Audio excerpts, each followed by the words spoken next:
Thousands of innocent people, women and children, die. No one will be able to say anymore, I didn't know. History will be our judge. It will not forgive silence nor inaction. Let us think of the future generations so that tomorrow they could be proud of what we did. President, peace and development cannot be built without justice and inclusion. That is why, 65 years after a wave of independence, Africa is a continent of more than 2 billion people. Now Africa must finally obtain its legitimate rightful place within the Security Council of the United Nations. The vision of the African Union, a united, prosperous, peaceful Africa that is master of its own fate, fully echoes the spirit of this session. During my presidency of the African Union, I prioritized conflict resolution and mediation to, once and for all, silence the guns. This is a flagship initiative of the African Union as part of the 2063 agenda, the Africa we want, and it is in line with the norms and principles and protocols of the African Union regarding the African Peace and Security Council. This commitment is the key for the effective implementation of the African Free Trade Area, which itself is a pillar for a strong Africa within the concert of nations. President, distinguished guests, in the same vein, I wish to recall that the declaration adopted by the General Assembly at its 26th session declared the Indian Ocean a zone of peace, free from nuclear weapons and military bases. However, still today, competing ambitions are threatening this stability. Thus, I strongly condemn and denounce any project to install a military base in Mayotte, a Comorian island which, unfortunately, is still under French administration. The Union of the Comoros, who just celebrated 50 years of independence and accession to the United Nations, we remain committed to the full entirety of our national territory, Anjouan, Grand Comore, Mohéli and Mayotte, all of it. I wish to reiterate the gratitude of the people and the government of the Comoros to all of those who, as we mark this half-century anniversary, have congratulated us and sent their best wishes. In this context, from this rostrum, I cannot also ignore the question of Mayotte, a Comorian island which is still under French occupation, despite clear and repeated resolutions of the UN, of the African Union, and from other bodies too. The dialogue that has begun with France, what the late President Mitterrand called an unfortunate dispute, must reach a successful conclusion, because this dispute has gone on far too long, and every year it costs the lives of thousands of our compatriots in the stretch of sea that separates Mayotte and its sister islands. This week, very serious facts were unveiled by an investigation from the French newspaper Le Monde, which reported on deliberate manoeuvres on the part of the police operating in Mayotte, carrying out regularly sinking boats which cost the lives of several Comorian citizens. Thus, the Union of the Comoros calls on the French state, the occupying power, to stop these operations, to launch the appropriate investigations and to punish the perpetrators of this barbarity, so that justice be served and so that the dignity of human lives be respected. On our side, the Union of the Comoros will tirelessly continue its diplomatic and legal action, so that justice can be served and so that a just solution can be found to the question of the Comorian island of Mayotte, are today prevaricating and undertaking unfortunate initiatives with France to establish relations with Mayotte, in spite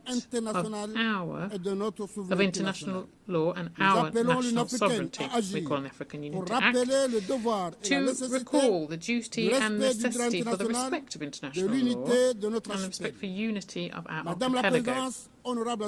President, distinguished guests, much like many small island developing states, Comoros are on the front line of climate change, and we remain a vulnerable but determined country. Rising seas, coastal erosion, and the increased frequency of cyclones are posing a threat to our villages, our ecosystems and our lives. We call for equitable and simplified access to climate financing. We call for increased solidarity too, so that our people can not only survive but prosper. In recent years, the Union of the Comoros has launched an emerging Comoros plan, which seeks to transform our economy, strengthen our infrastructure, modernise our education system, and improve our people's health.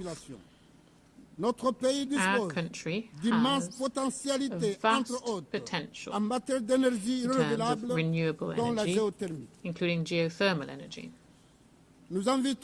We invite our bilateral and multilateral partners and the private sector to join this promising development project. It is based on 3 pillars: inclusive growth, the energy and digital transition, the blue economy, one of the great riches which is the Indian Ocean. The security across our region depends on the stability of each and every one of its states, and thus we condemn strongly all forms of terrorism and transnational crime. We advocate for strong and just multilateralism and solidarity based on the UN Charter and the respect for the sovereign equality of states. We must reaffirm also our commitment to a fairer world order, where small states have a voice and can fully participate in global governance, and to turn back the tide of protectionism and stop people looking inward. We advocate for reform of the international financial architecture. Following the COVID-19 pandemic, the climate crisis and the increasing debt of developing countries, it is crucial to adapt the global financial system to the economic, geopolitical and social realities. 50 years after its independence, the Comorian nation is still a young one, but it is buoyed by its experience and by its dreams. The Comorian people is proud of its history and confident in its future, and they remain committed to this assembly, which embodies our common aspirations for peace, justice and development, which must be consistently consolidated. I therefore solemnly appeal to the international community and our development partners to support our efforts, so that we can have a world that really is for peace, development and human rights. Thank you for your kind attention. Au nom de l'Assemblée, je remercie le président de l'Union des Comores.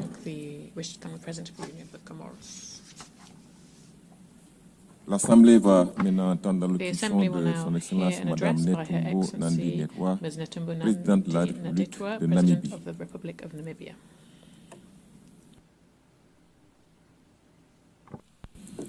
J'ai pris le protocole de bien vouloir accompagner Son Excellence. Je l'invite à prendre la parole devant l'Assemblée.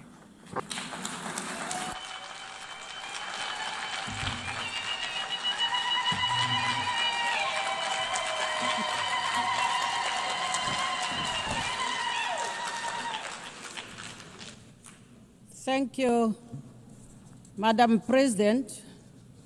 When the founders of the UN convened 8 years ago, they did so to establish an organization, among others, to save succeeding generations from the scourge of war, to reaffirm faith in fundamental human rights, dignity of human person, and equal rights of men and women, and of nations, large and small, and to lay the groundwork for a durable system that promotes justice and respect for the obligations arising from treaties and international laws.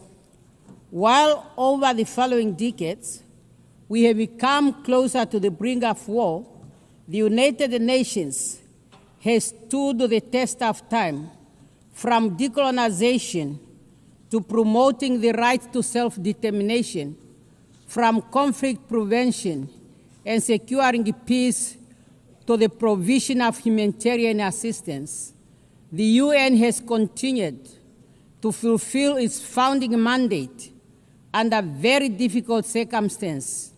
Therefore, the international community must honor the brave men and women who, under the blue flag, have been at the forefront in the securing of world peace. Namibia's journey to independence is one of the UN's most success stories. It was through this very organization that our forebears tirelessly petitioned for the end of apartheid, colonial rule in Namibia, for freedom and independence of our country. At this point, I want to thank the UN family for having held a special session in remembrance of our founding president, Comrade Sam Safishuna Nujoma, when he passed on. Madam President, my personal journey with the United Nations begins in 1974, where I have had the privilege to serve my country and Africa in various capacities within the halls of this distinguished global organ.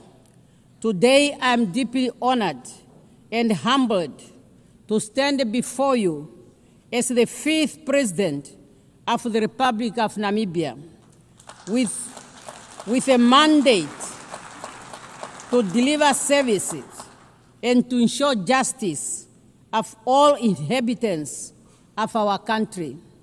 As a woman, I encourage every girl and woman by affirming that your voice matters, your vision is needed, as it will pave you a way to the helm of whatever institution you are serving.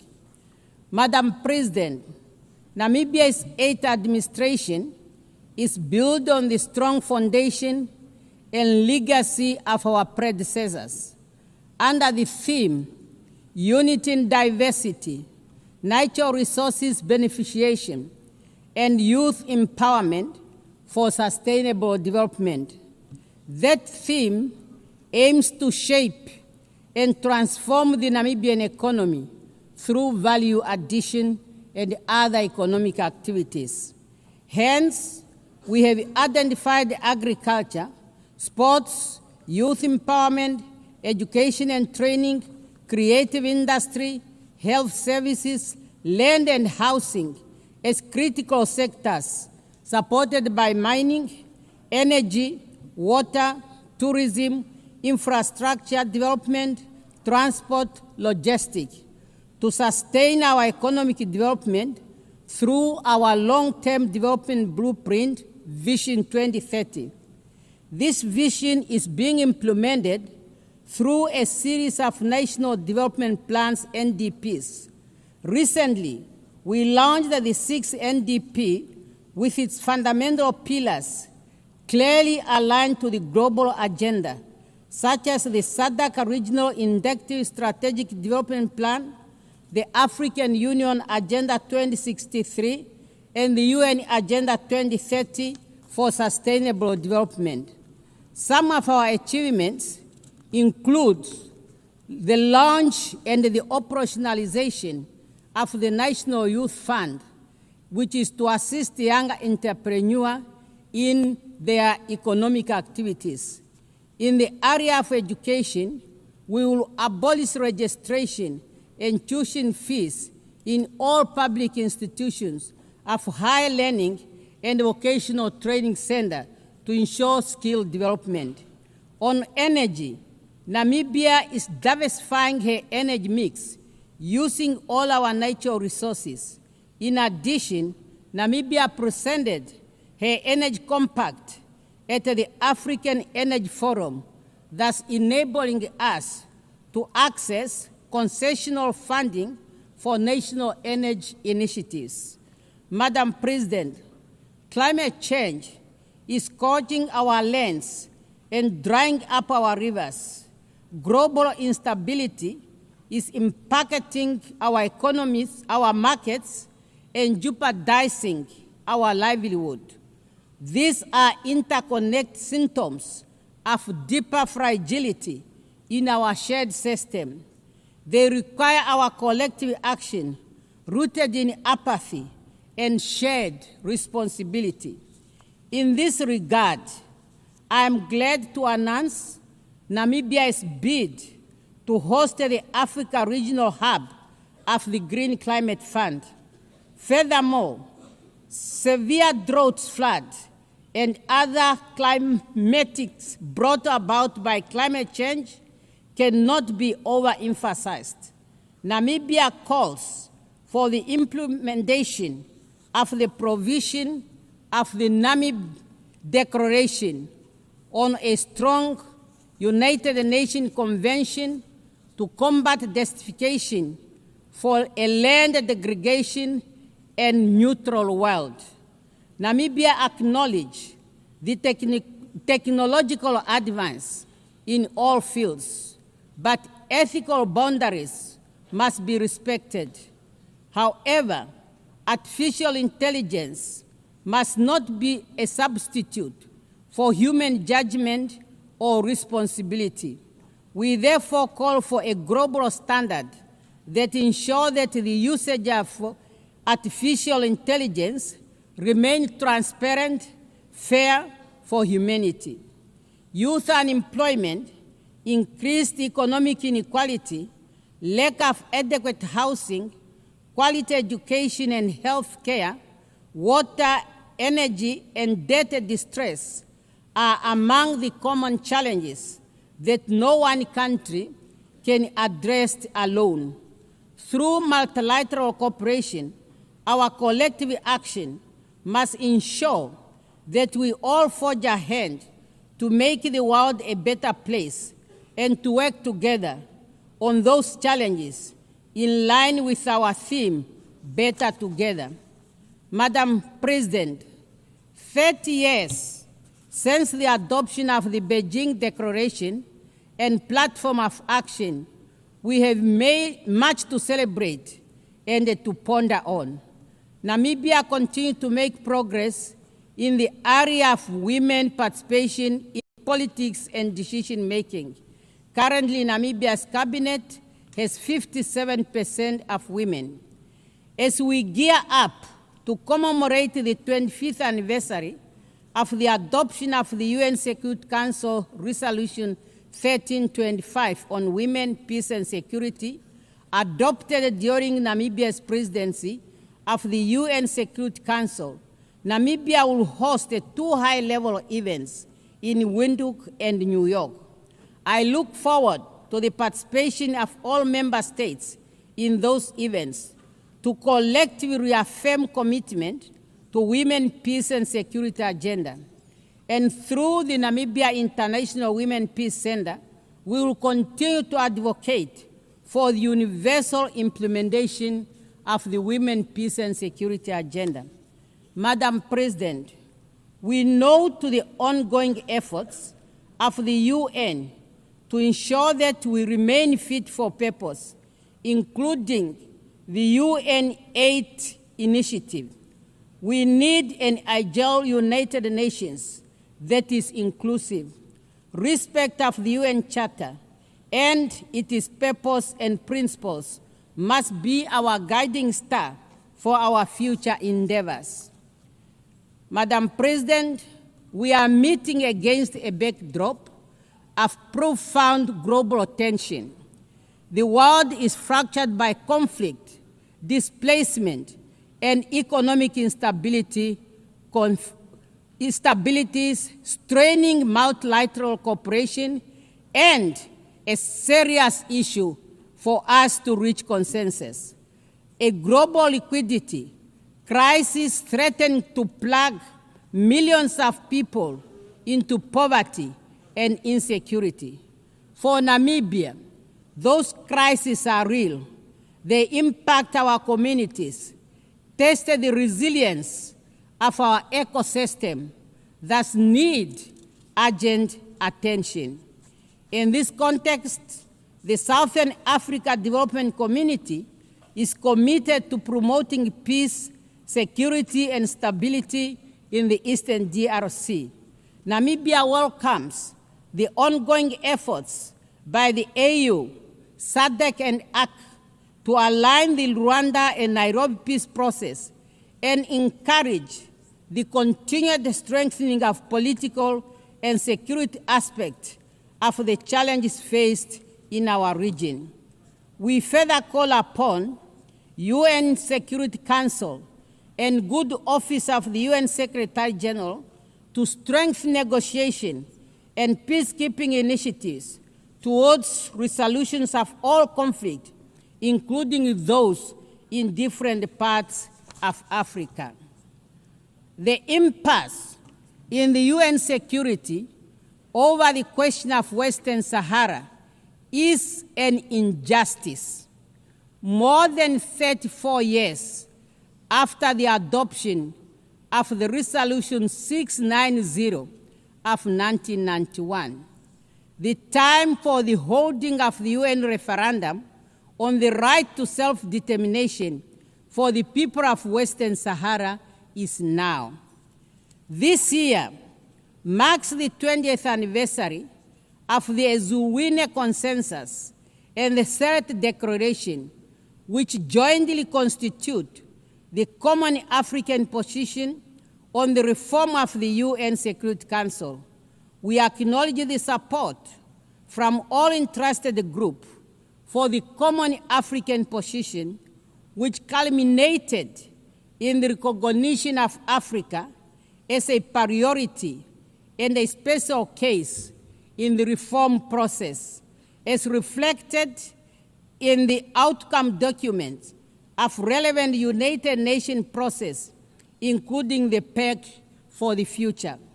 We can no longer delay the urgent call to redress the historical injustice to Africa and address our call for equitable and balanced representation on the Security Council.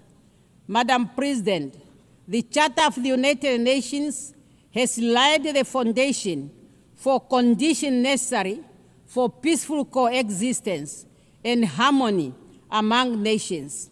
Therefore, unilateral cohesive measures should not be used as a tool to undermine sovereign state, for this violates the Charter and the principle of the United Nations. In this regard, we call for an end to the continued illegal economic, financial, and commercial embargo imposed on the friendly people of Cuba and removing her from the list of states sponsoring terrorism.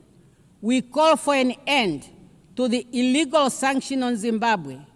We are also gravely concerned about the emerging threats against Venezuela and call for the removal of sanctions and the threats against that country. Madam President, the UN Commission of Inquiry on the occupied Palestine territory, including Israel, Eastern Jerusalem, has just released its findings that indeed a genocide is being committed against the Palestinian people. Despite the clear provision of the Security Council and General Assembly resolutions and advisory opinion rendered by the international community of justice, the humanitarian situation in Gaza is worsening, and access to humanitarian aid is very limited. A failure to address the crisis in Gaza could become the moral failure that defines this era. We call on the UN Security Council to find consensus and help put an end to the lasting conflict between Israel and Palestine. Madam President, I call for a meaningful reform of the United Nations as a call for the meaningful reform of the United Nations has never been more urgent This reform necessitated democratizing global governance, amplifying marginalized voices, and ensuring international law is not a tool for convenience, but a shield for most vulnerable. As I conclude, I wish to reaffirm Namibia's commitment to the international obligation and the multilateral order. Respect for international law is not just a legal duty, it's a moral imperative. We must reaffirm our commitment to the principle that unite us, mutual respect, and peaceful resolution of dispute, and solidarity in the face of common challenge. Let us remember that even the smallest nation have a voice. When those voices are heard and heeded, durable peace and justice will prevail. We have an obligation to make this our moment, not to despair, but renewal. We have the opportunity to restore hope, to build a future defined not only by division, but by unity and preservation of human dignity. I thank you for your kind attention. Au nom de l'Assemblée générale, je tiens à remercier la présidente de la République de Namibie. L'Assemblée va maintenant entendre l'allocution de son Excellence M. Mohamed Irfan Ali, président de la République coopérative du Guyana. Cooperative Republic of Guyana. I request protocol to escort His Excellency and invite him to address the Assembly.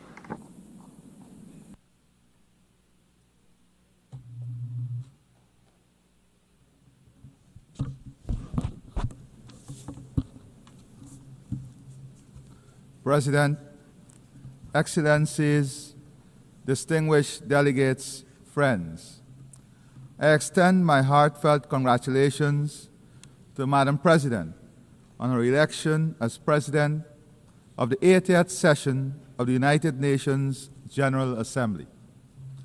I also record my profound appreciation for His Excellency Philemon Yang of Cameroon, whose distinguished stewardship and steady hand guided the 79th session. Today, as we mark the 80th anniversary of the entry into force of the United Nations Charter, we find ourselves at a crossroads. This organization, our organization, has delivered. From creating international law, promoting development and human rights, to resolving disputes, providing humanitarian aid, and advancing self-determination and independence.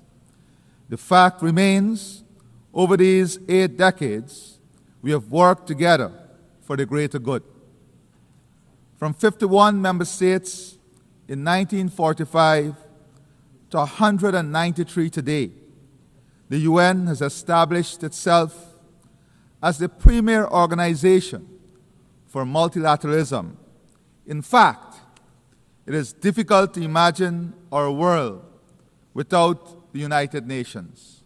However, as it is with anniversaries, we must reflect honestly and candidly, where are we at 80?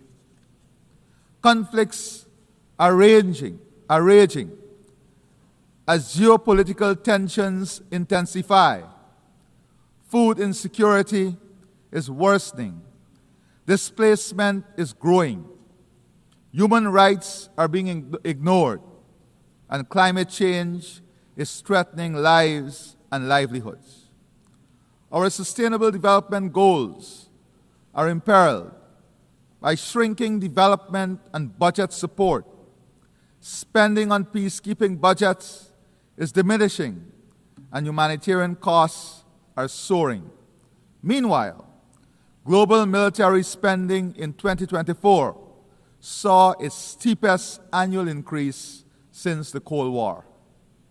President, the United Nations' noble mission to maintain international peace and security will ring hollow if it allows power to triumph over principle and might to override right. In remaining faithful to its charter, the United Nations must ensure that the survival and progress of humanity are not mortgaged to the ambitions of the powerful. The collective will of our membership must be reflected in the institutions and governance structure of the United Nations, including the Security Council. On this note, as we prepare to leave the Security Council at the end of this year, I want to thank our permanent representative and a team from Guyana for their exceptional work at the Security Council and their leadership.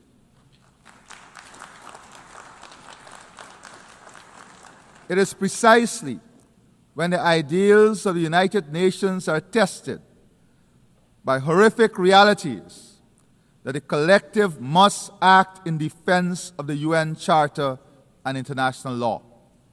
At present, a dark shadow looms over the 80th session of the General Assembly. Genocide in Palestine, annexation of Ukrainian territory, persecution of women in Afghanistan, humanitarian catastrophe in Sudan, brutal gang violence in Haiti, increased transnational organized crime, trafficking, and illegal immigration. All this as new challenges are emerging: cybercrime, cyberterrorism, and the pandemic of misinformation and disinformation, alongside the abuse of social media. President, whilst we reiterate our condemnation of the attacks by Hamas on Israel on October 7, 2023, and again call for the immediate and unconditional release of all hostages, Israel's actions have long shattered any pretense of legitimate self-defense. What we are witnessing is not warfare, but mass extermination, a systematic slaughter and displacement of Palestinian men, women, and children. Those who escape the bombs and bullets are condemned to die slowly, starve of food, water, and hope. This is a war crime. The international community must not remain paralyzed while an entire people is annihilated. Impunity must never triumph over justice. We must take urgent action to halt the genocide, return the hostages, and accelerate our efforts towards the two-state solution. We urge Qatar, Egypt, and the United States to continue their efforts in this regard.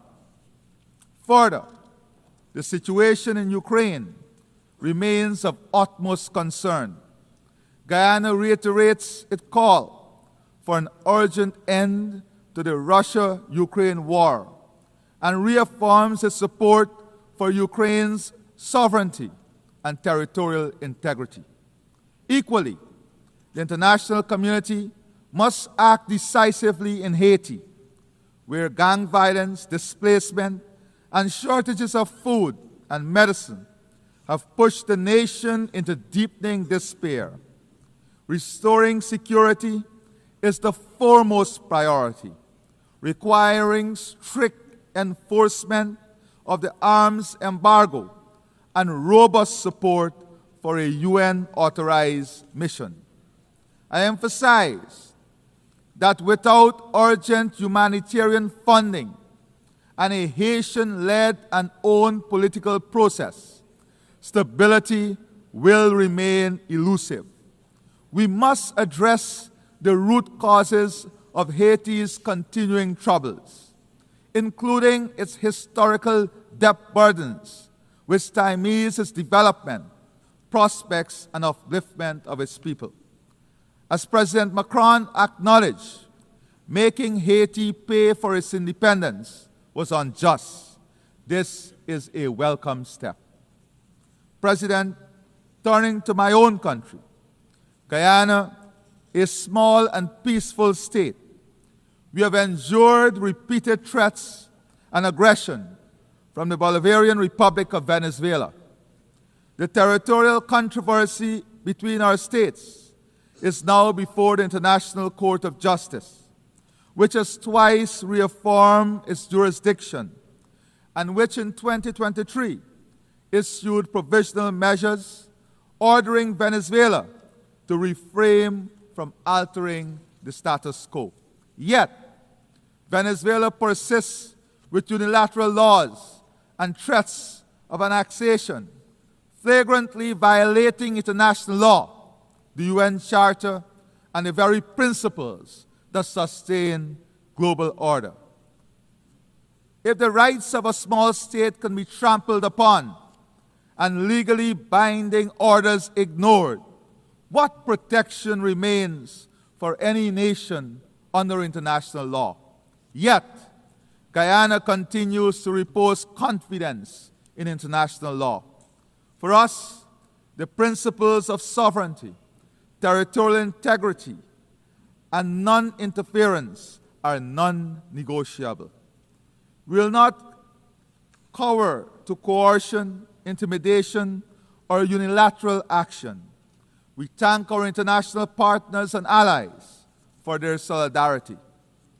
President, at 80, the time has come for a frank conversation on Cuba, one that would lead to the prosperity of its people, optimizing the full potential Cuba offers to its people and the rest of the world.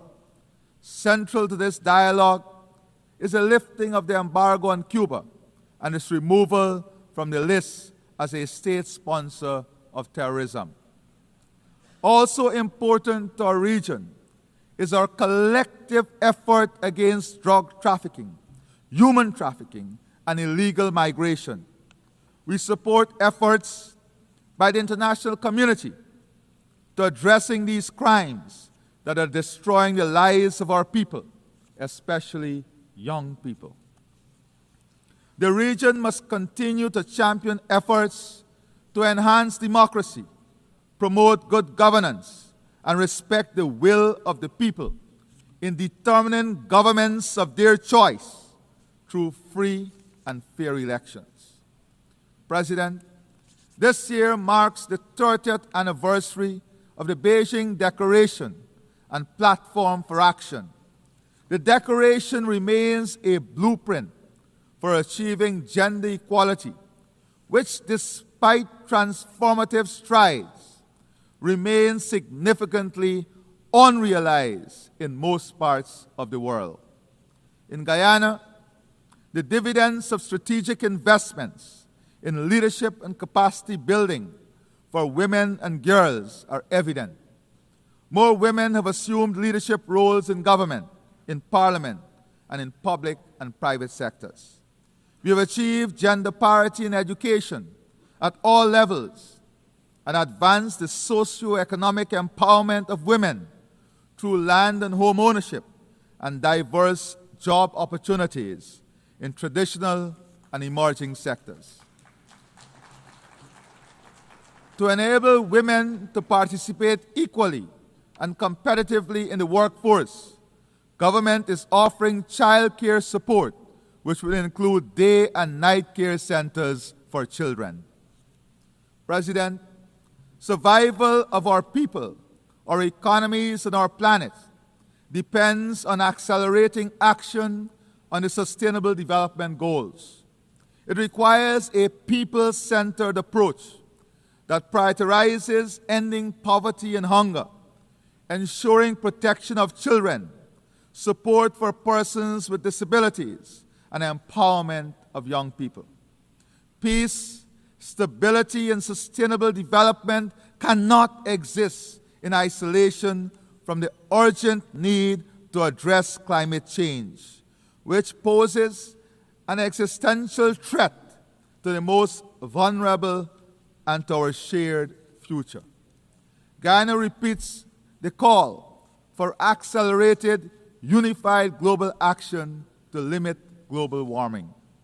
We continue to match our words with actions, protecting our forests, investing in sea and river defenses, improving drainage and irrigation, and restoring mangrove ecosystems to protect our people, our land, our livelihoods, and our planet.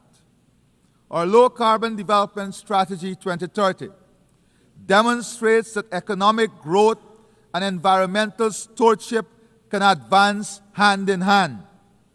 As the first country certified under the REDD+ Environmental Excellence Standard and a successful seller of carbon credits, we are demonstrating that nature has tangible value and that innovation and responsibility can and must be rewarded. We call on the international community to deliver predictable, accessible climate finance to support adaptation and resilience and to embrace nature-based solutions. We once again commend Prime Minister Motley and the Bridgetown Initiative as the path towards sustainable financing for climate action. President, this year marks the 10th anniversary of the Sustainable Development Goals. Yet, the slow pace of implementation and regression in many areas sound a stark warning that the promise of 2030 is at risk. Guyana calls for renewed global commitment to financing for development, including fulfilling official development assistance pledges, mobilizing domestic resources, and addressing the crippling debt burdens that hinder progress in many developing nations. Addressing these development challenges requires recognizing that the health of our ecosystems is inseparable from achieving the SDGs.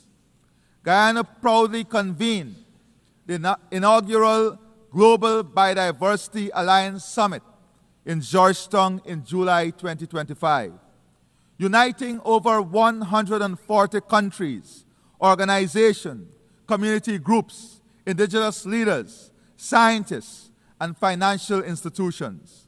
The Georgetown Declaration, endorsed by this broad coalition of stakeholders, sends a clear and urgent message that biodiversity is a global public good and its protection must be woven into national development plans, climate strategies, and financial frameworks. Building on the global pledge to double protected areas by 2025 and achieve the 30 by 30 goal by 2030, the summit underscored the urgent need for innovative financing mechanisms, including biodiversity credit, green bonds, debt for nature swaps to fund nature's protection. Guyana is actively exploring biodiversity credits to create sustainable income streams for forest communities, building on our carbon credit success. We have signed a memorandum of understanding with the Yale Center for Biodiversity and Global Change to co-develop a national biodiversity information system, a digital backbone for data-driven conversation. Guyana is demonstrating that economic development and environmental stewardship can advance together by using natural gas as a bridge away from heavy fuel oil and investing in hydropower, solar, wind, and other renewables. We aim to lower electricity costs for our citizens and businesses while ensuring universal access to affordable, reliable, sustainable, and modern energy. Guyana is pursuing an ambitious energy infrastructure and investment plan While climate change is an existential threat, the reality is that the world still requires energy, an energy source from petroleum, to power growth and development for which there is growing demand. This is essential for the survival of our economies. AI and digitization are accelerating this demand at an extraordinary pace. As you're aware, Guyana is quickly becoming one of the world's largest energy producers per capita, carefully balancing its green footprint with energy production. We'll use our vast gas reserves through a transformational gas-to-energy project. We'll use this resource, taking advantage of our strategic geographic location, to establish an AI hyperscale data center. Large AI data centers are rarely found in similar-sized territories. As such, implementing a project of this scale is of immense pride for Guyana. This investment will improve the competitiveness of our region, accelerate digitization, build out a fintech ecosystem, modernize the service delivery platform of government, and accelerate private investment, bringing new job opportunities. We recognize the indispensable nature of AI in our collective future. However, while there are immense benefits, there is no clarity on equity, access, and applicability. Regulations, ethical standards, and governance mechanisms are urgently needed. In this regard, we welcome the recent UN General Assembly decision to establish 2 global AI governance mechanisms. President, I now turn to food security. Guyana is actively leading efforts to advance the CARICOM Agri-Food Systems Agenda through Vision 2030, aiming to boost food production, end hunger, and ensure food security across the Caribbean region. Our experience demonstrates that strategic investment and political will can transform national and regional food systems. Guyana calls for the transformation of global food systems to be more resilient, sustainable, and equitable by strengthening local production and reducing dependence on volatile markets. Guyana stands ready to share its experience and partner with others to ensure nutritious food for all. As the United Nations commemorates its 80th anniversary, let us recall that this organization was conceived not in comfort, but in crisis, forged from the ashes of war to serve as the conscience and compass of humanity. 8 decades later, that duty has not dimmed, it has only grown more urgent. If the UN is to remain humanity's best hope, it must stand firm against aggression and remain fully engaged with the great question of our time. We must be bold in recognizing the necessity for institutional adjustments that will advance the organization's success. Our generation will be judged not by the eloquence of our declaration, but by the substance of our deeds. From the ruins of Gaza to the streets of Haiti, from Kiev to the drowning coasts of small island states, the peoples of the world cry out for more than words. To honor 80 years of promise is to act with courage, to match principle with action, and to bind ourselves once more to the dream of a world united, not by fear or force, but by the shared destiny and enduring hope. I thank you, and may God bless all of our nations and all of our people. Thank you. Au nom de l'Assemblée On générale, behalf of the je General tiens à Assembly, I remercier wish to thank le président de la the République President of coopérative the Guyana. Cooperative Republic of Guyana. L'Assemblée va maintenant The Assembly entendre will hear an address une allocution de Son by Excellence His Excellency Monsieur Mr. Mamao, Taneti Mamao, président President and Minister for Foreign Affairs and Immigration of the Republic of Kiribati. I request protocol to escort His Excellency and invite him to address the Assembly.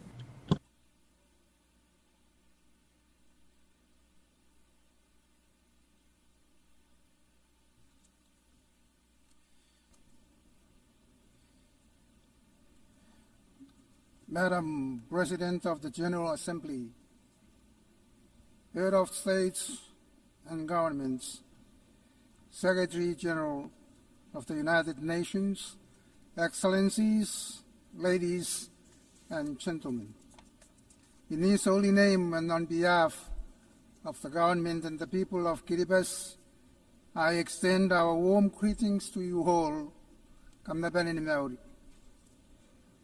I am honored to warmly congratulate you, Madam President, on your election to preside over this historic 80th session of the United Nations General Assembly, and I wish you every success as you guide these important deliberations.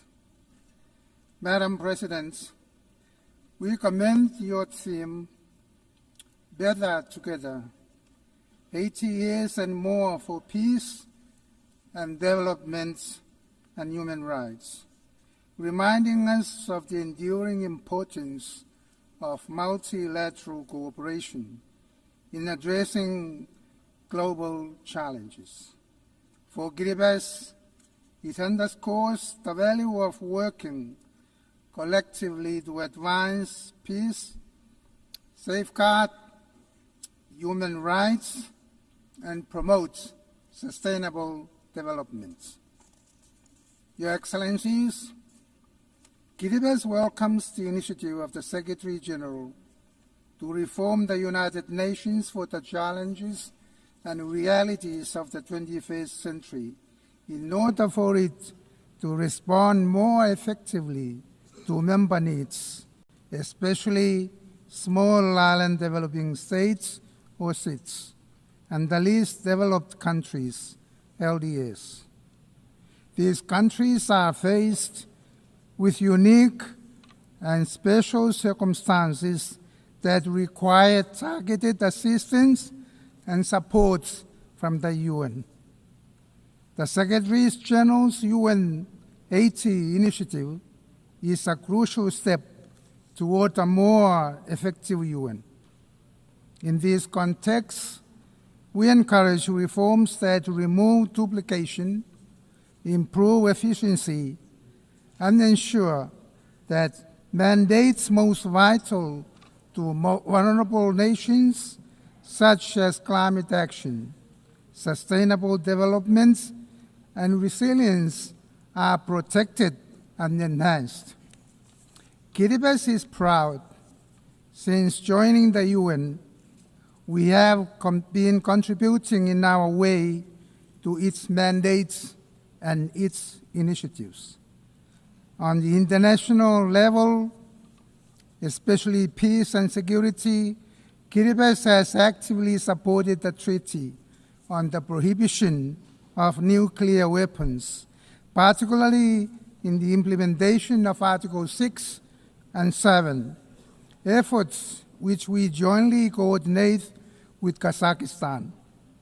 We fully support the United Nations push for a world free of nuclear weapons and are committed to addressing man-made disasters like dumping of nuclear waste, radioactivity wastewater discharges, and traversing of nuclear-powered submarines, and testing that pose grave risk to our oceans' fragile health.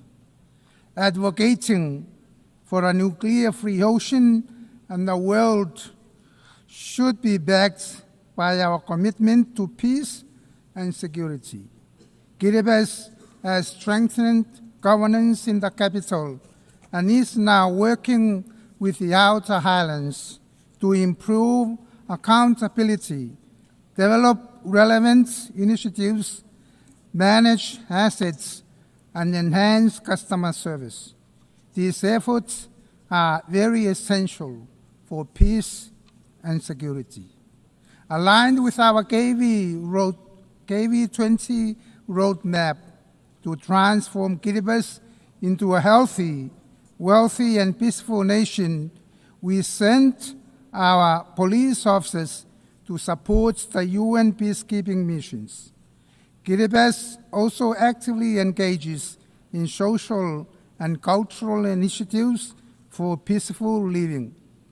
Gospel Day, now celebrated across Kiribati, unites all faith-based organizations to worship together, fostering respect, unity, and peace. We hope this approach promotes religious tolerance worldwide, making it a better place to live. Peace, security, and respect for the UN Charter are essential for sustainable development. Kiribati is committed to SDGs, emphasizing SIDS, or Small Island Developing States, unique circumstances. Along with the other SIDS in the Antigua and Barbuda Agenda for SIDS, ABES, we aim for resilient prosperity through technological and digital solutions. These innovations are vital to overcoming challenges from geographical isolation and limited economies of scale. While Kiribati has technological constraints, we see digital solutions as key to enhancing public services, education, commerce, and climate resilience. Kiribati faces climate challenges, but it remains resilient. While some narratives claim our islands are sinking, we have traditional and modern strategies to adapt and thrive. Our efforts, aligned with international climate goals, focus on building resilience, protecting livelihoods, and preserving our culture. We urge global action to limit warming to 1.5 degrees Celsius and support frontline states through the Loss and Damage Fund. We welcome and commend the International Court of Justice in its landmark decision, giving its firm hope and assurance that Kiribati and other vulnerable countries will continue to exist in light of climate change impacts. This milestone demonstrates what the Blue Pacific can successfully achieve collectively, and that is to secure the full legal certainty and permanence of our maritime zones, irrespective of the impacts of climate change. The Multi-Dimensional Vulnerability Index, the MVI, is particularly important for Kiribati as it captures the combined effect of economic, social, and environmental vulnerabilities that are not fully reflected in the income-based measures alone. By incorporating the MVI into development planning and international supports, countries like Kiribati can better access resources, build resilience, and implement effective strategies to achieve sustainable development despite our structural limitations. Kiribati's ocean is vital for its identity, economy, and food security. Protecting marine life, fighting illegal fishing, and supporting the BBNJ agreements are key to sustaining livelihoods and ecosystems. IUU fishing causes over US $600 million annual loss, a moral and economic injustice that could fund universal child care. Guided by the 2050 strategy for the Blue Pacific and recent UN Ocean Conference outcomes, Kiribati believes these issues can be addressed through strong multilateral ocean governance based on the UN principles. Your Excellencies, as part of Kiribati's efforts to support the global ocean commitments to protect and sustainably manage the marine resources, we have committed to increase the value of our tuna and maximize economic returns, and at the same time ensure that this resource is protected for our future generations to the parties of the Nauru Agreement or the PNA. Access to sustainable and renewable energy is fundamental to advancing development and resilience in Kiribati. Small island states and Pacific Islands Forum family at large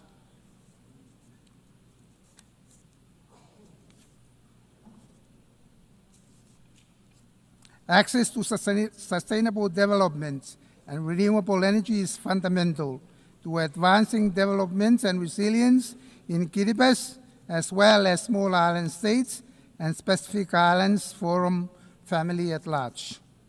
Kiribati is investing in clean energy technologies, such as solar lights at household levels, to reduce our dependence on imported fossil fuels. We call for the enhanced international cooperation and financing to accelerate the transition to sustainable energy systems that are accessible, affordable, and climate resilient. Your Excellencies, the role of education, youth, and women in building resilient communities is vital. Investing in quality education, promoting gender equality, and empowering young people are key to sustainable development, innovation, and social cohesion. We support initiatives that foster youth leadership and women's full participation in the economic, political, and social spheres. Sports, culture, and traditional knowledge further boost community resilience, health, and belonging, supporting peaceful and sustainable societies. Healthcare in Kiribati faces challenges from the dispersed nature of the islands. To improve, the government will introduce sea ambulances and advance medical services to enhance capacity and reduce the need for overseas referrals. Your Excellencies, equitable and predictable development financing is vital for Kiribati's future. Reforming the international financial system, improving access to concessional finance, data, sustainability, and bridging the digital divide are key to enabling states to meet their development goals. The Blue Pacific recognizes the challenge of accessing climate financing and supports the establishment of the Pacific Resilience Facility, led and known by members, with $162 million pledged to fund it.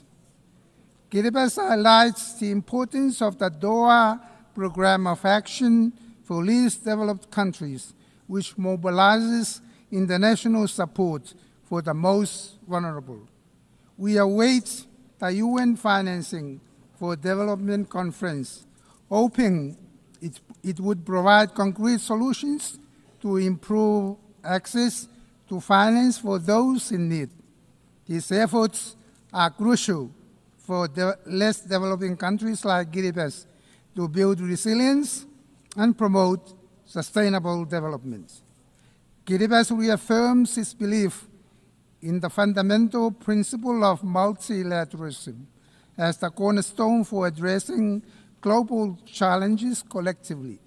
By embracing cooperation, solidarity, and multilateral engagements, we can shape a future in which all nations, particularly the vulnerable, can thrive and prosper. In this endeavor, we draw inspirations from the wisdom of our forefathers, who taught us that by working hard in resilience and peace, we can secure enough to prosper. This enduring principle guides Kiriba's approach to sustainable development, resilience, and multilateral engagement, reminding us that collective efforts and peaceful collaborations are the foundation of lasting progress. Allow me to close by bestowing upon the United Nations and all its members and all its staff our traditional blessings of the Maori, the Roi, the Tabamoa, meaning abundant health, peace, and prosperity. I thank you, Ambassador. Au nom de l'Assemblée générale, je tiens à On behalf remercier of the General Assembly, I wish to thank the President and Minister for Foreign Affairs and Immigration of the Republic of Kiribati. L'Assemblée va The entendre Assembly l'allocution will now hear de an son address Excellence by Monsieur His Bassirou Excellency Diomaye Mr. Diakhar Bassirou Diomaye Président de la Diakhar République Faye, du Sénégal. President of the Je Republic of prie le Senegal. protocole de bien vouloir I accompagner request son protocol Excellence, to escort His que Excellency j'invite à and prendre la invite parole him to devant address l'Assemblée. the Assembly.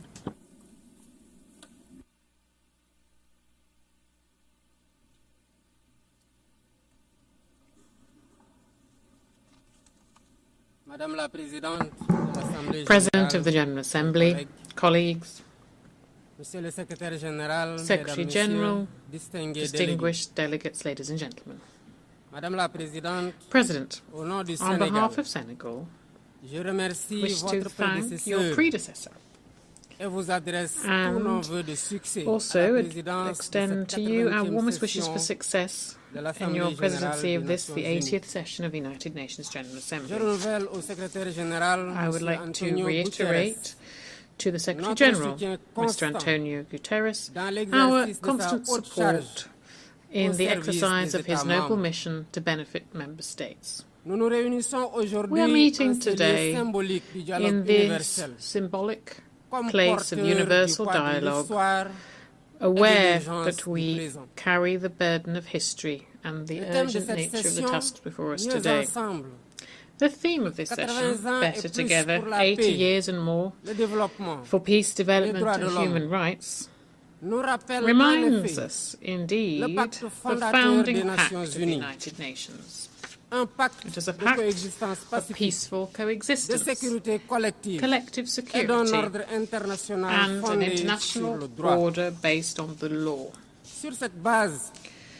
On this foundation, the United Nations has made undeniable progress in cooperation and solidarity to prevent conflict, promote international peace and security, and to settle disputes.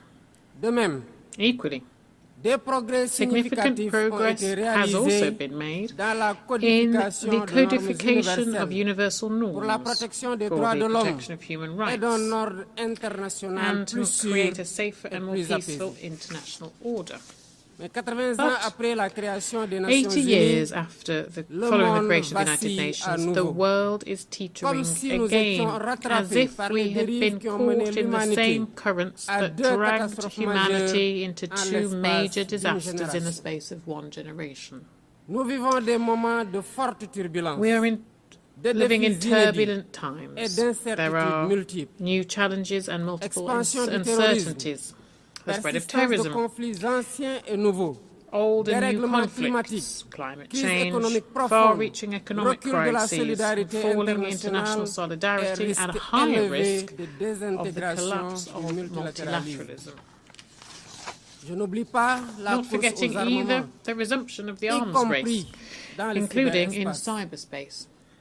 The most concerning, of course, is the appalling dehumanization, a world that feels selectively according to geopolitical interests and states.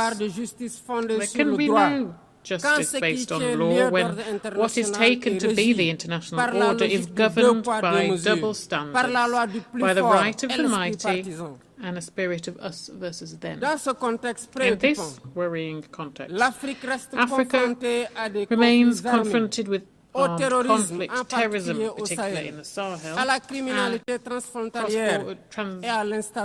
cross-border crime and political instability. When faced with so many challenges, our approach should be an integrated one that combines prevention with resilience and a targeted response. Peace and security have a price.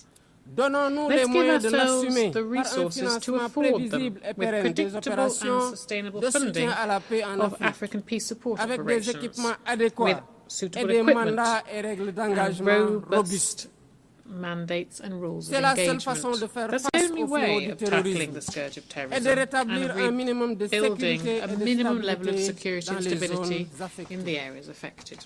Here I wish to reiterate Senegal's solidarity towards our brotherly countries who are working day in, day out to fight terrorism. In the Middle East, the Palestinian people continue to live through the worst of tragedies, now indescribable. Under the daily shower of bombs, all lines have now been crossed. We cannot stay silent nor look away, because Gaza is no longer alive. Gaza, the land of blood, sweat and tears, has become hell for thousands of souls of all ages trapped in an open-air prison. Men, women and children are in agony every day, deprived of food, water and health care. Senegal reiterates its strong condemnation of this tragedy that nothing can justify. In its capacity as chair of the Committee for the Inalienable Rights of the Palestinian people, Senegal believes that only the creation of an independent and viable Palestinian state will bring lasting peace for all parties, each of them within safe and internationally recognized borders.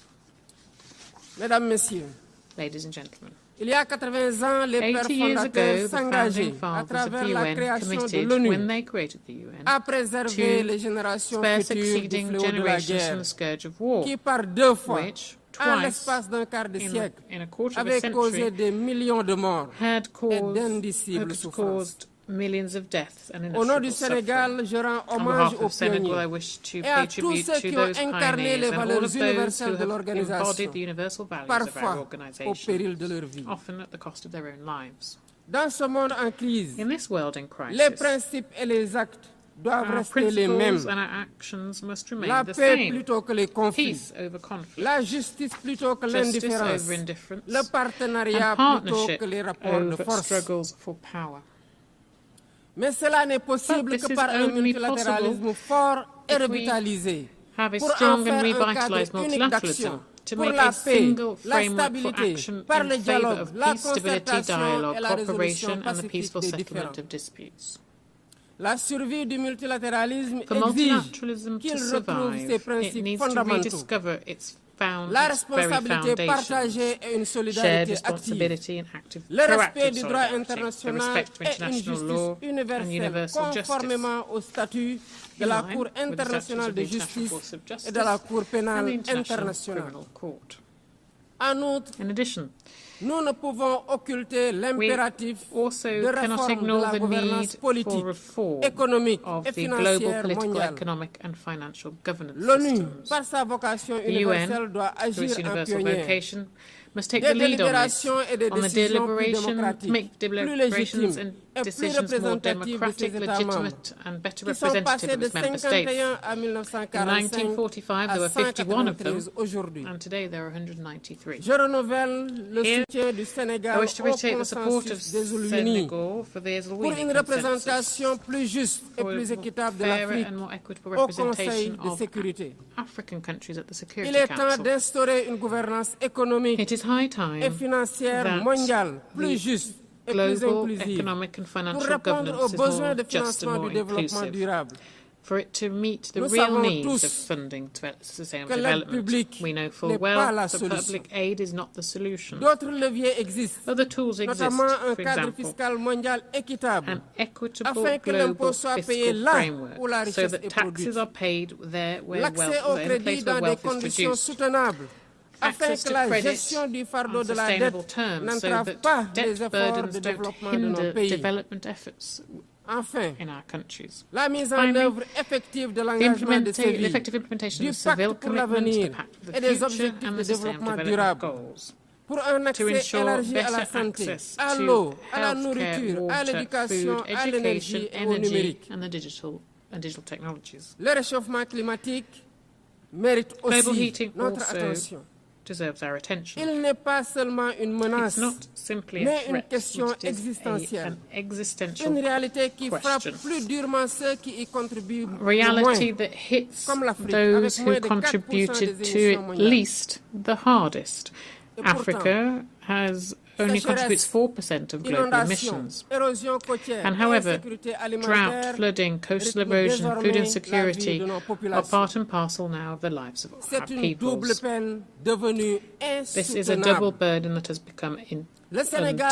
Senegal would reiterate its commitment to the Paris Climate Agreement and calls for a just and fair climate transition through the use of available resources to ensure universal access to electricity and launch competitive industrial development. The fight against climate change will, of course, need significant funding for adaptations, improved access to climate funds, and also guarantees for technology transfer.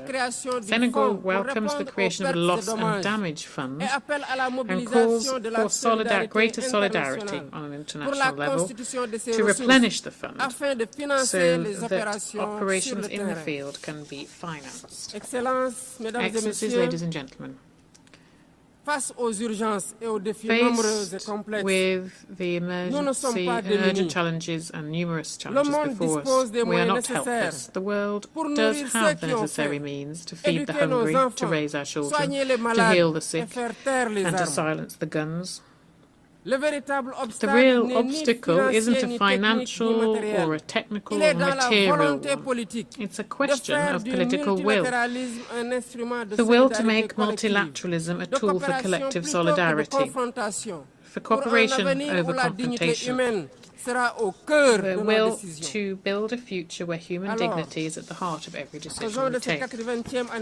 So, at this, the 80th anniversary of the United Nations, let's not just state that the world order is tired, but let's springboard for new hope.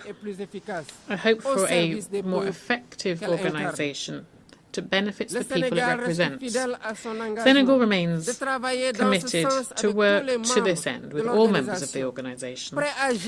We are ready to build bridges, to enact reforms, and to continue our common endeavour to build a world of peace, justice and solidarity. I wish every success for the work of the 80th session of the UN General Assembly, and I thank you for your kind attention. Au nom de l'Assemblée générale, je tiens à remercier le président de la République du Sénégal. L'Assemblée will hear an address by His Excellency Peter Pellegrini, President of the Slovak Republic. I request protocol to escort His Excellency and invite him to address the Assembly.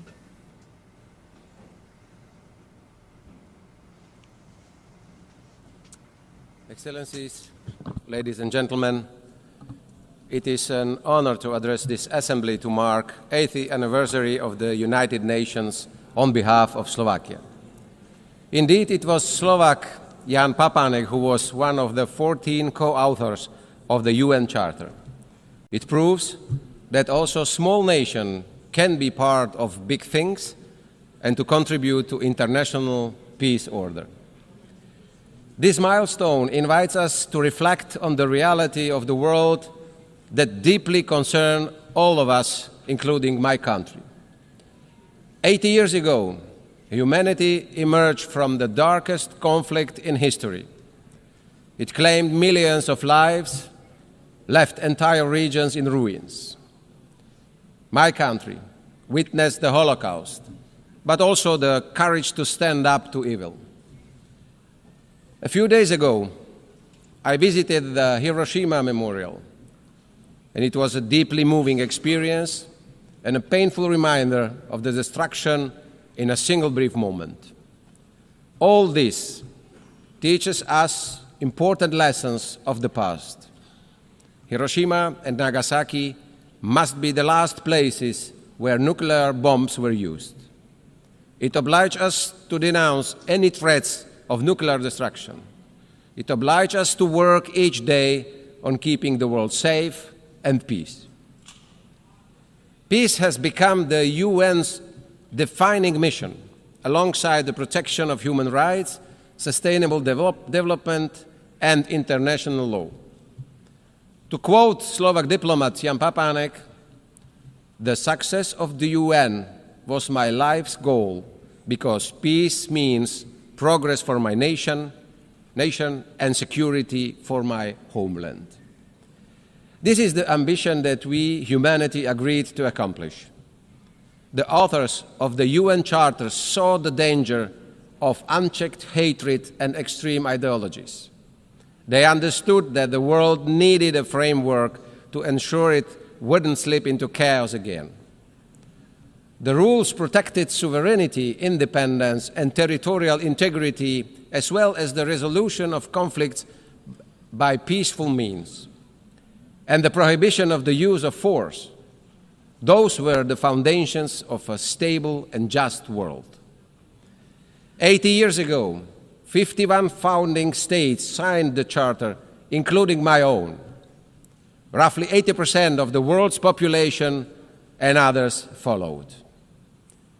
I take now the liberty to ask esteemed leaders, how many would have the courage to sign the same Charter today? How many would truly live up to its rules and obligations? Would we be even able to write the Charter in current post-truth societies? And what's worse, the Charter is openly questioned. The rule of the powerful and the use of the military force are returning as tools of policy. International law is being dismantled, piece by piece, norm by norm. We see the mass proliferation of violations and their violators. But let us ask, where is this leading us? What will be the result? What will hold up the more unpredictable world? As a small country in Slovakia, we believe that small countries must be smart, and not only in times of confrontation. UN Charter and the rules must prevail always, the guardrails against the false notion of the right of might and the illusion of spheres of influence where external powers dictate the lives of other nations. I sincerely believe that both in the global north or south, it is in the majority interest to uphold the world with the sovereign equality of nations, equal sovereignty for all.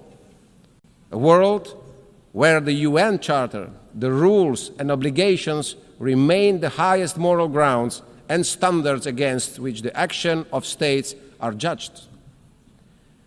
Esteemed leaders, peace is the defining mission of the UN to which we committed 80 years ago. Even so, the world is more violent today, with dozens of armed conflicts recorded last year. Today, the world is becoming a more dangerous place than it was before. Innocent people, elderly, children and women suffer because of war. It is not an anomaly, it is a structural shift. This is the reality, ladies and gentlemen. The Security Council, to which we have entrusted the greatest powers and special responsibility for maintaining peace, cannot pretend that it's succeeding. It's failing. The war in Ukraine reminds us daily how fragile peace is when the UN Charter is disregarded and international law is ignored. As its neighbor, Slovakia witnesses the immense cost of this war. Sadly, despite all efforts towards a peaceful settlement, Ukraine must defend itself against Russia.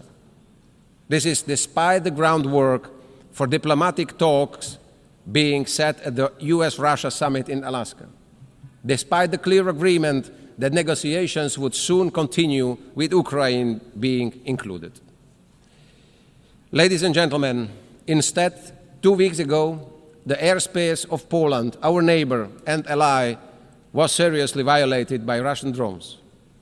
A flagrant violation of sovereignty, international law, and direct threat to shared Euro-Atlantic security, equally as we saw it also in Estonia and Romania. I want to express my firm support and solidarity with our allies. The door open to negotiations should never be mistaken for weakness or an invitation to further violence. My country calls for too early peace. We call on commitment and concrete steps in line with the result of summit in Alaska. We continue to be ready to contribute to it and to support the guarantees ensuring the future peace that stands the test of time.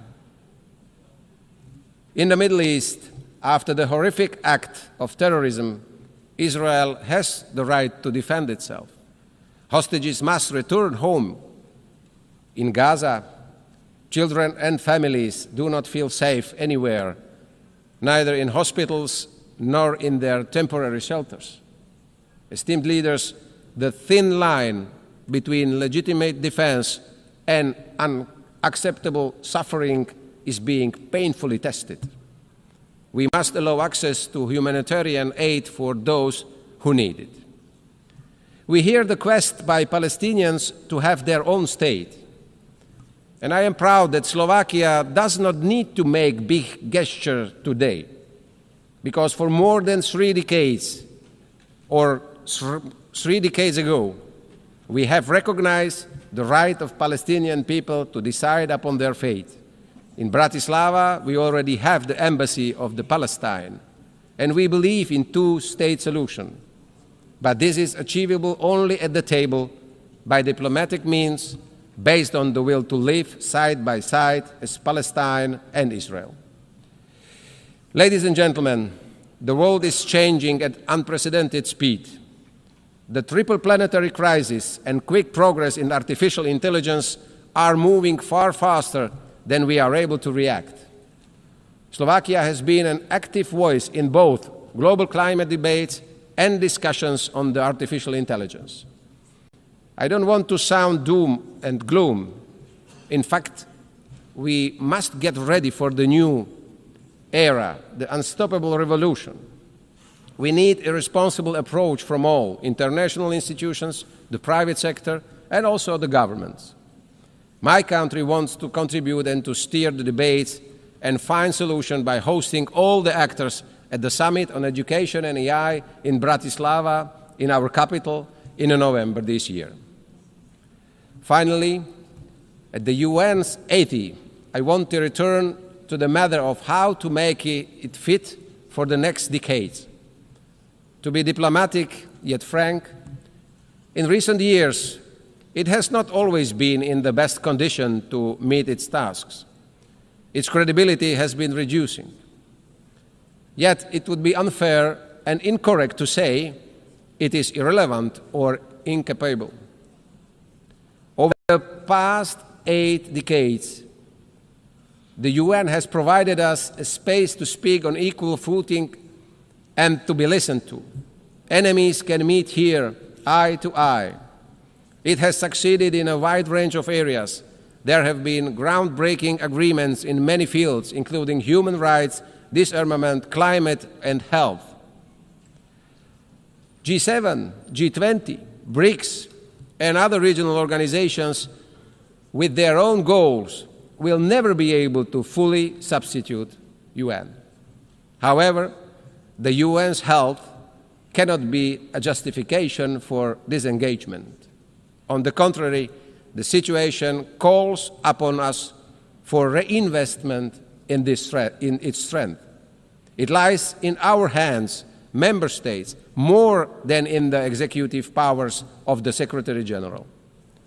UN reforms is desirable and, in light of the current financial situation, also indispensable. Reform of the Security Council is long overdue, with representation of nations that better reflects the reality of the changed world. Slovakia welcomes the UN 80 initiative. It will be a difficult task, but we have a common goal. The UN must emerge from this as efficient and capable of having impact where it matters most, in the field. Ladies and gentlemen, we have been called upon by our citizens to fulfill our duties in very difficult times. We can no longer sweep issues under the rug or pass the buck. We must respond. Our steps will be measured and we will be judged against it.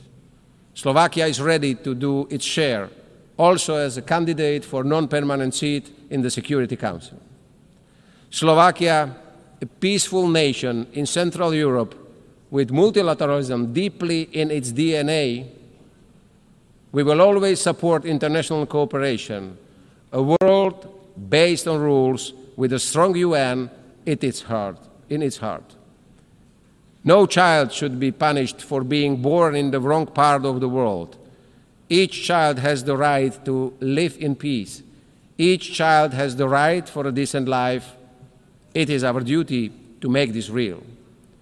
Slovakia will do its part together with the nations that believe in peace and cooperation. We give this promise to the United Nations, and we give this promise to the future generations. Thank you very much. Au nom de l'Assemblée générale, je tiens à remercier le président de la République slovaque.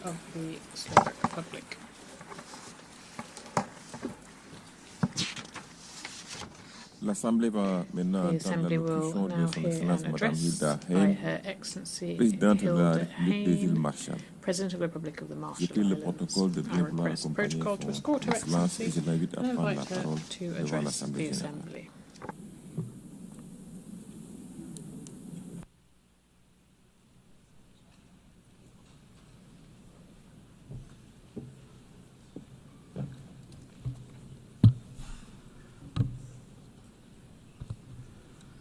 Madam President, Mr. Secretary General, Excellencies, the Republic of the Marshall Islands has a unique legacy with the United Nations, which reaches back to the creation of this organization 80 years ago.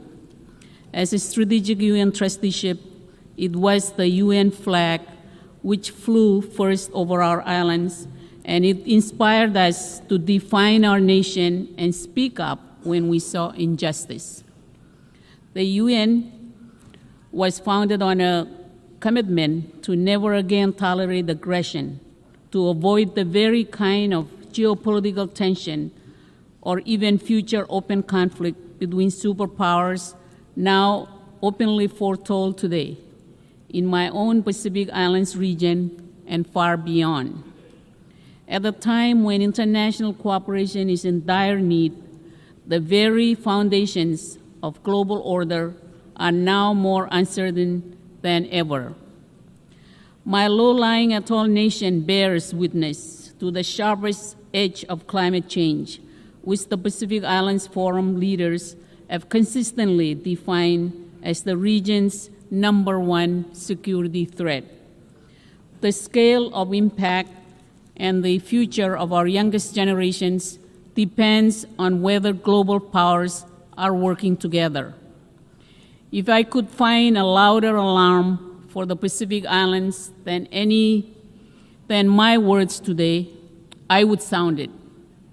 There is still time for action, but only urgent action at scale can reduce vulnerability across all key sectors and to strengthen the free and democratic nations which define our island region. We need the world to better understand that our security is linked to our fragility, cutting across key indicators. We worry our institutions will not easily withstand future threats, whether if by rising seas or geopolitical competition. Madam President, during our decades as a UN strategic trusteeship administered by the United States, the UN Trusteeship Council remained an early and important platform for our voices and to tell the world where right lay from wrong. But it fell short of its mandate. Today, our nation bears the legacy of 67 atmospheric nuclear tests between 1946 and 1958, which posed profound contemporary challenges. And while we acknowledge important actions by the former administering authority, the U.S., significant disagreements remain, including ultimate responsibility for what remains today. Our communities seek justice, a clean environment, and safe return to their homes. Our Marshallese pleas to the Trusteeship Council to stop nuclear testing were disregarded with assurances of our well-being, with 2 resolutions assuring our well-being in 1954 and 1956, remain the only instance in which a UN organ has ever so explicitly allowed nuclear detonations. And the eventual result was a legacy burden of nuclear risk and exposure, which has persisted for generations of human rights, environmental, and health challenges, as addressed by UN Human Rights Council Resolution 57/26 and reported on by the UN High Commissioner for Human Rights and Special Rapporteurs on toxic and internally displaced persons. Today, the difficult lessons of our past should help drive international efforts to curb and end nuclear threats through any effective means. Rising global tension has only heightened nuclear risk. The Marshall Islands has recently become a signatory to the Rarotonga South Pacific Nuclear Free Zone Treaty, and we also look forward to completing timely ratification. It does not escape attention that the Trusteeship Council is due to meet this December. 79 years after the first nuclear test was conducted in my country in 1946, the UN should now be capable of delivering a contemporary acknowledgement and apology for what took place in its name and under its flag, and for not hearing the voice of our people when we told this body to stop. Perhaps after 34 years since our admission as a member of this body in 1991, the appropriate UN organs can help to bring healing and closure over decisions which never should have been made. Madam President, the positive momentum for this year's 3rd UN Oceans meeting in Nice will be needed to demand a reordering of short-term blunder against longer-term benefit.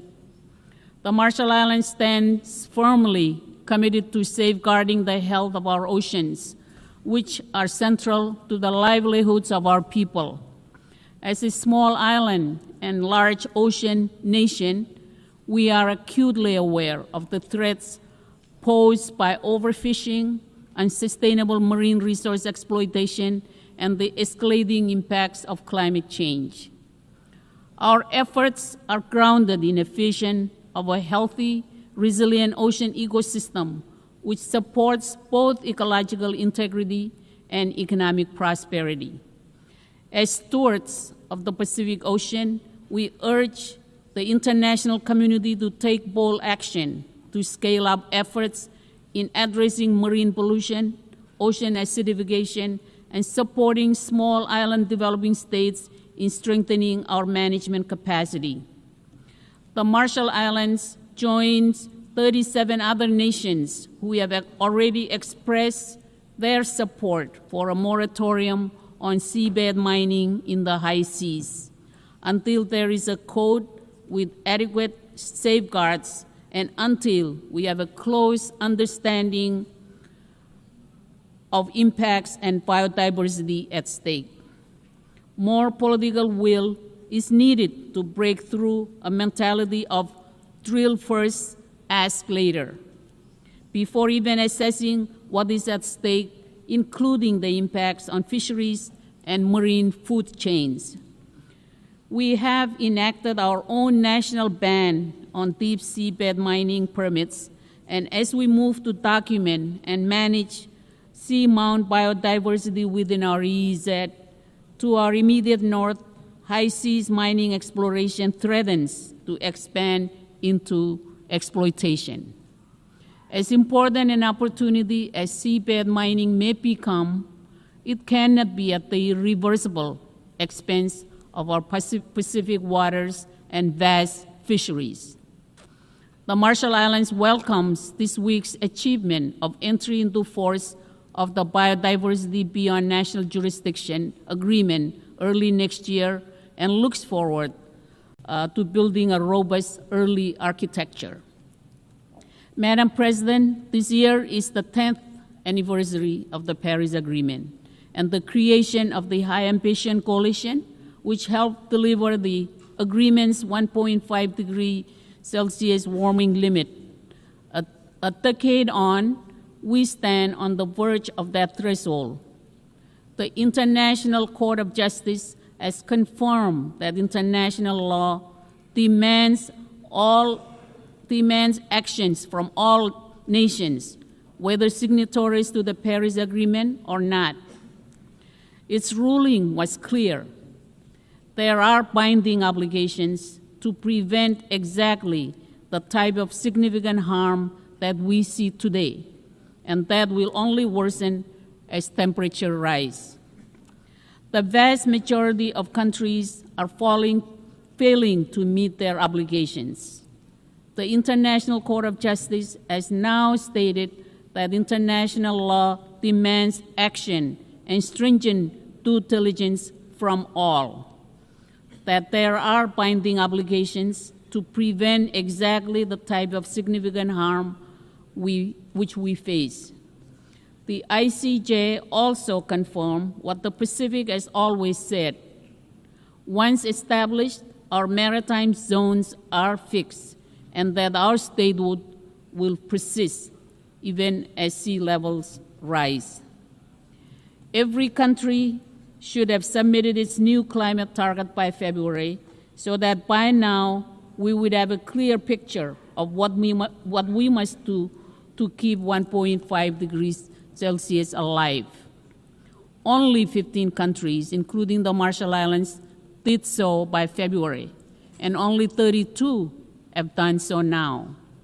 These plans must set out how countries will end the reliance on fossil fuels that holds our future hostage and replace them with the renewables that are better for our health, our economies, and our future. To thrive, we need billions in climate finance, particularly for adaptation and loss and damage. We've heard the promises, but promises don't reclaim land in atolls nations like mine. They don't develop mangrove defenses, shore up our hospitals and schools against rising seas, or preserve cultures deeply tied to land that is slipping under waves. Those things require money. It is past time for the rich world to meet its obligations and get money to where it's needed most.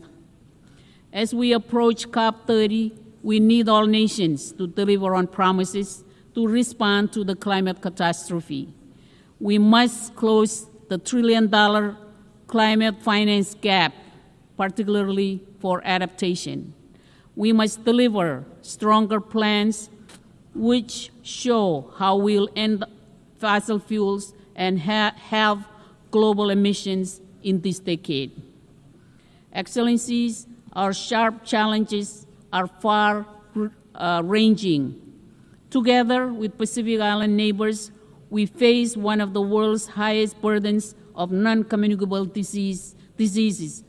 Diabetes, heart disease, and other NCDs are now leading causes of premature death, straining our health systems and undermining economic resilience. This crisis reflects both global inequities and local challenges, and it underscores the need for island-driven partnership at scale so that our people can achieve basic human rights to dignity and health care. Madam President, as a small nation, events half a world away are increasingly relevant upon our own shores. Starting with the 2014 occupation of Crimea, Russian aggression in Ukraine has lacked any basis in international law and has pushed the world deeper into global tension. Accountability must be applied to all, and while strong leadership is needed to help fairly resolve and address this difficult crisis, it must also closely and directly involve Ukraine itself. And while the Pacific Islands are halfway across the world, we should have a very direct interest in how small and vulnerable democracies are treated in the footsteps of larger powers. Madam President, a more effective UN Security Council is needed to meet modern challenges. The Marshall Islands considers Japan and India, among others, to meet objective consideration as permanent members of the UN Security Council. Madam President, the island nation of Taiwan has been repeatedly excluded from important international engagements throughout the UN system, despite its role as an important partner to the Marshall Islands and the world in the SDGs, in technical cooperation, and in promoting regional peace. UNCA Resolution 2758 has been repeatedly and falsely portrayed as a consensus on a One China UN law. Never has there been such gaslighting in this institution. While this resolution does address who sits behind a nameplate at the UN, it does not confer or justify any basis for coercion or seizing sovereign control of an independent democratic nation. The UN Secretariat should further end discriminatory practices against Taiwanese passport holders, including journalists, and all member states should understand that these and other politically influenced practices where Resolution 2758 is misrepresented will never be justification under international law for military invasion or coercive acts against Taiwan. Madam President, in 1961, United States President John F. Kennedy addressed this hall and said of the UN that, quote, either it will grow to meet the challenges of our age, or it will be gone with the wind, without influence, without force, and without respect, unquote. It described the UN as two forces. One is composed of those who are trying to build the kind of world described in Articles 1 and 2 of the Charter. The other, seeking a far different world, would undermine this organization in the process. Madam President, the threat of nuclear war that confronted the world in 1961 remains today, though now at an even greater scale. When President Kennedy spoke in 1961, climate change wasn't as widely understood. Today, we are confronted with a range of deep risks, any one of which does not bode well for the future of this world, let alone taken together. The hope for our youngest and future generations is in the profound vision of nations committed to peace and multilateralism. I thank you all. Con moltada.